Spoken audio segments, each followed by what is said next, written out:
దుర్గే స్మృతా హరసి భీతిం అశేష జంతో. వీడు వాడు అని లేదు, ఈ కులం ఆ కులం అని లేదు, ఈ వర్గం ఆ వర్గం అని లేదు, ఈ దేశం ఆ దేశం అని లేదు. వీడు వాడు ప్రాణి అయితే చాలు, మనిషే కాదు, ఒక ప్రాణి మాత్రం కనుక తలంచింది అంటే వాడికి భయం పోతుంది మొట్టమొదట, ఆ జీవికి ప్రాణికి. దుర్గే స్మృతా హరసి భీతిమశేష జంతో. అమ్మ నాకు భయం లేదు. మరి భయం లేని వాళ్ళు కొందరు ఉన్నారు. వాడు స్వస్థ చిత్తుడు, ఎప్పుడు కూడా ప్రశాంతంగా ఉంటాడు ఒక మహానుభావుడు, దేనికి కదలడు, అదరడు, బెదరడు. మరి వాడికేమిటి అన్నాడు, స్వస్థై స్మృత.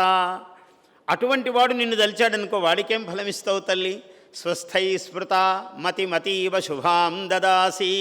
వాడికి అప్పటికి వచ్చే ఆలోచనల కన్నా ఇంకా ఇంకా శుభాస్పదమైనవి, లోకోపకారకములైనవి, లోక కళ్యాణప్రదములైనవి ఆలోచనలు వస్తాయి.